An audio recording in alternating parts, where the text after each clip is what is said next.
Securities and exchange board of India, जिसे हम सेबी के नाम से जानते हैं, जो कि रेगुलेटर है कमोडिटीज और सिक्योरिटीज के मार्केट की, तो इसने दो मेजर इनिशिएटिव लॉन्च किए हैं। पहला है वैलिडेटेड यूपीआई हैंडल्स और दूसरा है सेबी चेक। तो इसी वीडियो में हम बात करेंगे इन दोनों इनिशिएटिव्स की कि ये इनिशिएटिव्स क्या हैं और ये कैसे इन्वेस्टर्स के लिए बहुत ही ज़्यादा हेल्पफुल होने वाले हैं। तो चलिए स्टार्ट करते हैं वीडियो। आपको इस तरह की वीडियोस अगर अच्छी लगती है तो वीडियो को लाइक करिए, और आप वीडियोस मिस नहीं करना चाहते तो आप चैनल को सब्सक्राइब जरूर करिए। तो अगर हम बात करें सबसे पहले कि ये वैलिडेटेड यूपीआई हैंडल्स का मतलब क्या है, तो सेबी ने ये देखा कि जो सिक्योरिटीज मार्केट है जिसमें लोग शेयर खरीदते हैं, पैसा लगाते हैं, तो उसमें भी बहुत ज़्यादा फ्रॉड होता है। कई बार जो लोग रजिस्टर्ड नहीं भी होते हैं सेबी के द्वारा, वो भी काम कर रहे होते हैं और वो लोगों से पैसा लेते हैं शेयर मार्केट में लगाने के लिए, ब्रोकर बने रहते हैं, जबकि उनको लाइसेंस नहीं प्राप्त है। तो ऐसे में अगर इन्वेस्टर अगर उनको पैसा दे रहा है, उनका पैसा डूब रहा है, तो सेबी के स्कोप से बाहर ही है, क्योंकि सेबी में वो रजिस्टर्ड ही नहीं है।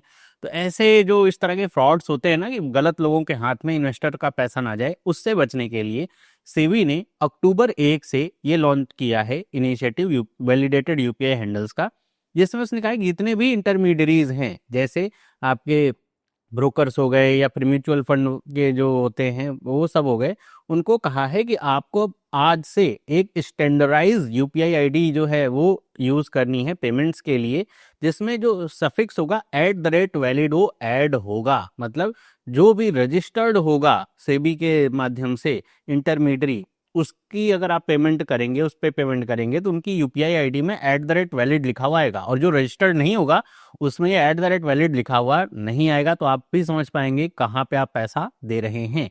और यहाँ पे ये भी कहा है कि ये जो यूपीआई हैंडल्स अब होंगे वो कैटेगरी स्पेसिफिक सफिक्स भी रखेंगे। जैसे अगर वो ब्रोकर है तो .brk ऐड होगा, अगर वो म्यूचुअल फंड का है तो .mf भी उसमें ऐड होगा, जिससे समझ में आए कि आप ब्रोकर को पैसा दे रहे हैं, म्यूचुअल फंड वाले को पैसा दे रहे हैं। एक एग्जाम्पल के जरिए समझिए कि कोई अगर एबीसी ब्रोकर है तो उसकी यूपीआई आईडी कुछ ऐसे होगी, abc.brk, जिससे समझ में आएगा ब्रोकर है, फिर आएगा @ और उसके बाद आएगा वैलिड, और उसका जो भी बैंक का नाम रहेगा, HDFC है, ICICI है, एक्सिस है, SBI है, जो भी वो बैंक का नाम आखिरी में आएगा। लेकिन ये @valid से समझ में आएगा कि अच्छा ये रजिस्टर्ड जो है ब्रोकर है या फिर म्यूचुअल फंड वो का पर्सन है या एंटिटी है, वो आप समझ पाएंगे। और अगर यहाँ पे आप देखें जैसे म्यूचुअल फंड का होगा तो XYZ.mf म्यूचुअल फंड के लिए, और फिर वैलिड तो आएगा ही आएगा, फिर बैंक का नाम, कोई भी यहाँ पे बैंक का नाम आएगा जिससे भी उनका टाई अप वगैरह होगा।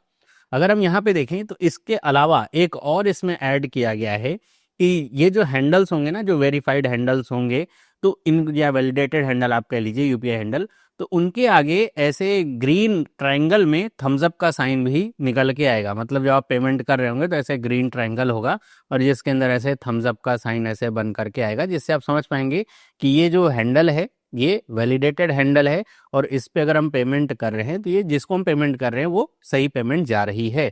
और इसके अलावा स्पेशल QR कोड्स भी अगर आपको दिए जाएंगे इन ब्रोकर या म्यूचुअल फंड के माध्यम से, तो वो भी थम्स अप का ये वाला आइकन जो है वो रखेंगे। जब आप स्कैन करेंगे तो आपको समझ में आ जाएगा, यूपीआई हैंडल उनका आ जाएगा, तो आप समझ पाएंगे कि अच्छा ये जो हैंडल्स हैं या QR कोड्स हैं वैलिडेटेड हैं।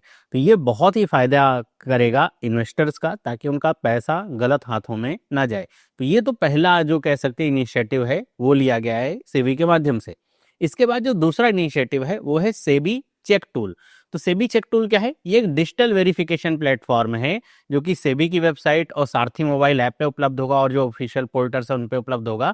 कि वहां पर जा करके आपको, मान लीजिए किसी ने कोई यूपीआई आईडी दी है, म्यूचुअल फंड या ब्रोकर ने आपको दिया है, या कोई भी इंटरमीडियरी उसने दिया, और ये कहा है कि नहीं ये जो यूपीआई आईडी है हमारी वैलिड आईडी है, हम रजिस्टर्ड हैं, तो आप जा करके उसे चेक कर सकते हैं इस सेबी चेक टूल के माध्यम से।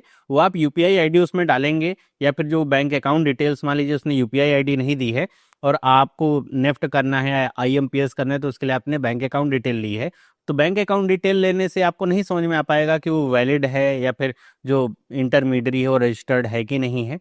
तो आप इस सेबी चेक टूल पे जाकर बैंक अकाउंट नंबर भी अगर आप डालेंगे तो उससे क्या होगा, वो समझ में आ जाएगा कि वो चेक करके बता देगा कि ये रजिस्टर्ड है कि नहीं है, और जो भी आप यूपीआई हैंडल वगैरह डाल रहे हैं उससे वो चेक करके बता देगा। और जिस भी एंटिटी को आप पैसे देने वाले हैं वो रजिस्टर्ड है कि नहीं है, वो रजिस्टर्ड ब्रोकर है, म्यूचुअल फंड का या कोई और भी कैटेगरी का वो बिलोंग करता है, वो है कि नहीं है। नहीं होगा तो इसमें आएगा ही नहीं। तो आप बैंक अकाउंट नंबर और आईएफएससी जो कोड होता है उसके माध्यम से या फिर जो यूपीआई आईडी उन्होंने दी उसके माध्यम से चेक कर पाएंगे। तो ये डिजिटल वेरिफिकेशन भी प्रोवाइड कर रहा है, जिससे जो इन्वेस्टर्स होंगे वो इंडिपेंडेंटली जो है कंफर्म कर पाएंगे ऑथेंटिसिटी पेमेंट डिटेल की, ताकि जो फ्रॉड है ये जो है कम हो सके। मतलब उनको कहीं सेबी पे कम जा करके फ़ोन नहीं मिलाना है या फिर कोई लेटर ईमेल नहीं लिखना है।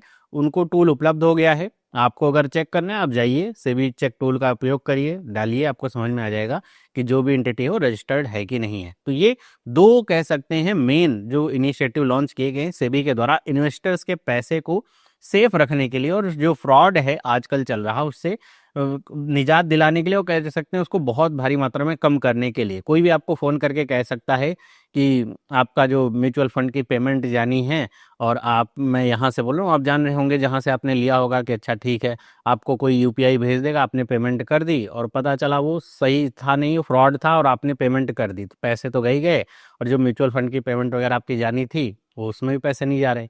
तो अब आप जो अगर कोई भी आपको यूपीआई देता है तो आप सबसे पहले तो उसको चेक भी कर सकते हैं कि वो सही है कि सही नहीं है। दूसरी बात, जब यूपीआई आईडी अब आपको मिलेंगे तो उसमें अब ये हैंडल लगा हुआ आएगा @valid, और ये मत समझिए कि सर इसे तो कोई भी बना सकता है। ये जो है एनपीसीआई के द्वारा ही इशू किया जाएगा, सिक्योरिटी चेक है, सबको ये इशू नहीं होगा, जो रजिस्टर्ड होंगे उन्हीं को ये इशू होगा। तो इसीलिए एनपीसीआई और जो सेबी है उसने कोलैबोरेशन करके इस तरह का जो फीचर है सिक्योरिटी फीचर यूपीआई के लिए लाया है। तो अब इसका मतलब क्या हुआ? इसका मतलब कई बार लोग अब ये समझेंगे कि क्या पेमेंट जो है नेफ्ट आरटीजीएस के माध्यम से नहीं होंगे, ऐसा नहीं है। अभी भी जो इन्वेस्टर्स हैं वो यूज कर सकते हैं, अगर वो नेफ्ट से पेमेंट करना चाहें, आरटीजीएस से, आईएमपीएस से वो करना चाहें तो कर सकते हैं, लेकिन उनके लिए भी सेबी चेक टूल लाया गया है कि अगर आप कर भी रहे हैं तो एक बार चेक जरूर कर लीजिए नेफ्ट अगर कर रहे हैं कि आपका जो जिसको आप पैसा दे रहे हो रजिस्टर्ड है कि नहीं है, और कहीं आपको नई डिटेल मिली है तो आप एक बार पहले चेक कर लीजिए जाकर के वो सही है कि नहीं है, तब आप पैसा दीजिए। वरना अगर आप यूपीआई पेमेंट करेंगे तब तो उसके लिए सिक्योर माध्यम है ही कि अब यूपीआई के लिए केवल आपको ये चेक करना है कि वो @valid हैंडल से आ रहा है कि नहीं। अगर वो नहीं है मतलब वो वेरीफाइड नहीं होगा। तो ये आपको समझ के रखना है। दूसरा, इससे बेनिफिट क्या होगा कि जो सिक्योरिटी है वो इन्हेंस होगी, मतलब कि जो फ्रॉडलेंट एक्टिविटी है या अनरजिस्टर्ड जो एंटिटीज़ हैं जो अभी तक अपने आप को क्लेम करेंगे कि हाँ रजिस्टर्ड हैं हम, तो उनसे आपको छुटकारा मिल पाएगा और आप उनको सीधे सीधे पहचान पाएंगे कि कौन रजिस्टर्ड है, कौन अनरजिस्टर्ड है, कौन फ्रॉड कर रहा है, कौन सही पैसे ले रहा है, वो आप समझ पाएंगे। इससे जो ट्रांसपेरेंसी होगी बढ़ेगी, मतलब आप स्पेसिफिकली समझ पाएंगे कि जिसे आप पैसे दे रहे हैं वो एक ब्रोकर है या फिर म्यूचुअल फंड का है, मतलब आप डायरेक्ट किसी म्यूचुअल फंड से अगर म्यूचुअल फंड खरीद रहे हैं वो है, कि बीच में कोई ब्रोकर आ गया जो कह रहा होगा कि नहीं नहीं मैं ही म्यूचुअल फंड हूँ, फिर आपसे बाद में जब आप पैसा निकालेंगे कट लिया जाएगा। तो ये सब भी आपका जो है कह सकते हैं एक तरीके से ट्रांसपेरेंसी इस सिस्टम में आ पाएगी जो यूपीआई हैंडल है उसके माध्यम से, क्योंकि यूपीआई हैंडल में भी अब जो कैटेगरी स्पेसिफिक जो कह सकते हैं .br .mf लगा रहेगा, तो उससे आप समझ पाएंगे। और इससे आप ये कह सकते हैं कि जो कॉन्फिडेंस है वो इन्वेस्टर का बढ़ेगा। देखिए पैसे के मामले में चाहे वो बैंक हो चाहे इन्वेस्टमेंट हो, वहां पर सारा खेल किसका है? ट्रस्ट का है। अगर ट्रस्ट ब्रेक होता है ना तो बैंक सही चल पाते हैं ना तो मार्केट सही चल पाती है। मार्केट तो ऐसे ही बहुत ज़्यादा सेंटिमेंटल होती है, आप देखते हैं छोटी छोटी बातों में मार्केट उठ जाती है और गिर जाती है। तो ऐसे में अगर जो कस्टमर्स हैं, आजकल डिजिटल पेमेंट का ज़माना है, जो इन्वेस्टर्स हैं, अगर उनको ये इस माध्यम ही सेफ नहीं लगे कि डिजिटल पेमेंट कर रहे हैं तो उनका कॉन्फिडेंस कम होगा। तो ये जो यूपीआई के माध्यम से भी लिमिट वगैरह भी बढ़ाई गई है, अगर आपने नहीं देखा है वो वीडियो मैं आपको दे दूंगा, आप आई बटन से जाकर के देख सकते हैं। यूपीआई की जो लिमिट है जो शेयर मार्केट वगैरह में वो भी काफ़ी बढ़ा दी गई है, तो आप जाकर के देखेंगे आपको लिमिट वगैरह पता चलेगी, तो उसका कोई फ़ायदा नहीं होगा। लिमिट बढ़ गई तब भी लोग जो है यूपीआई का इस्तेमाल नहीं कर रहे हैं। तो उस कॉन्फिडेंस को बरकरार रखने के लिए और उसको और मजबूत करने के लिए सब कदम उठाए गए हैं।